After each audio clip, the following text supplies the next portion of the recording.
Hey everybody, welcome back. Today we are doing a Top 5 Wednesday.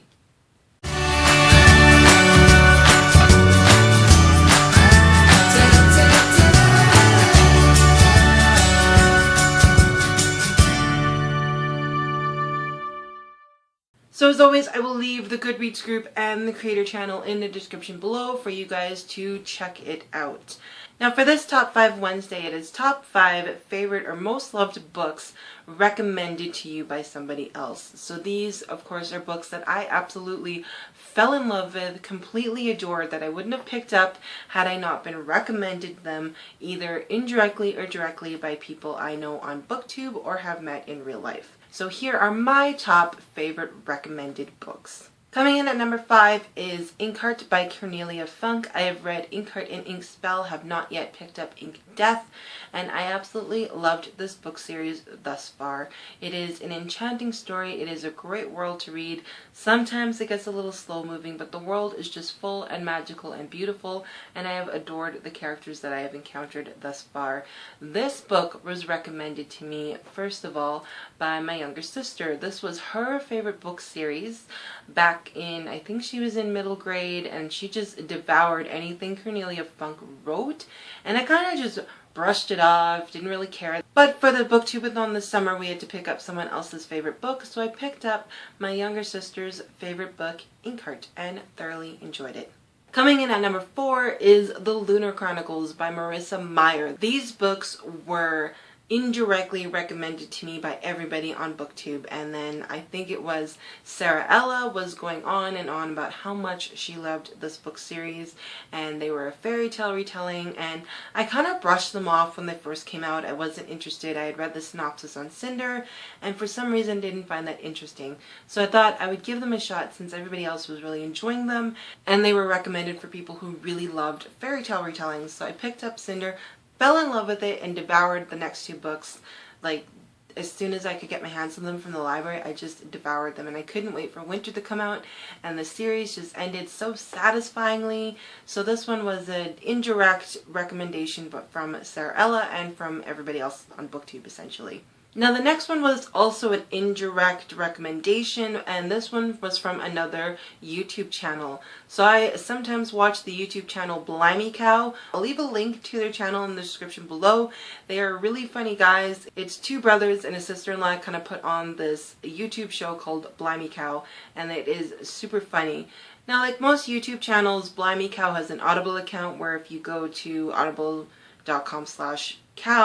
you get a free audiobook and membership and whatnot, like that usual. I think most people have that with Audible, and for any episode they did that was sponsored by Audible, one of them would recommend a book at the end of the video. So the one girl, Kelly, at the end of the episode recommended Codename Verity by Elizabeth Wine, and that is why I picked up Codename Verity, is because Kelly over at blimeycow recommended as a general recommendation to people to pick up the audiobook.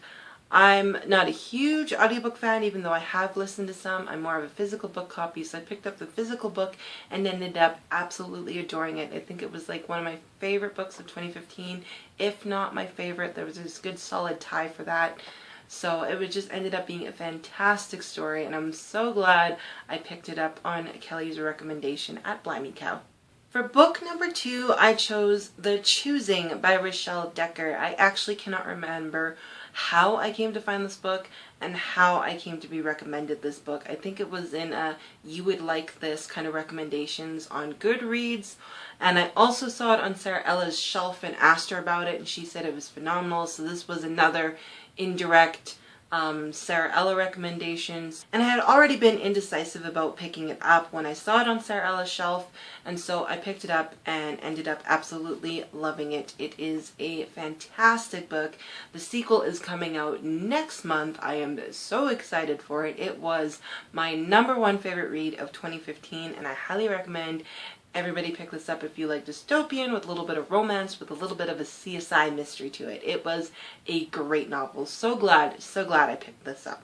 And my #1 most recommended book that I probably wouldn't have picked up on my own, and I didn't even catch all the hype about these books, was The Hunger Games by Suzanne Collins. So at the time that The Hunger Games came out, I had just finished Bible college. I hadn't really heard anything about these, and I connected with a friend back in my hometown, and she said that I needed to read this. And I had a couple people who I went to school with at the time also said I needed to read this. So my friend Jamie from back home told me that I needed to pick up The Hunger Games. So she lent me The Hunger Games. But as soon as I finished The Hunger Games, I went and bought my own copies of Catching Fire and Mockingjay and had to finish these. I think I finished these within a week of each other.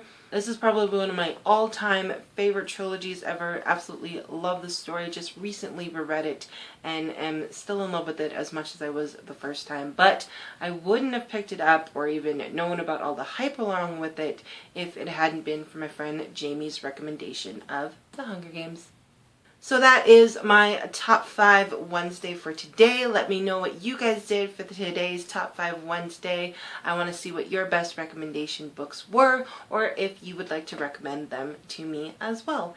As always, guys, thank you so much for watching, and I'll see you next time. Bye!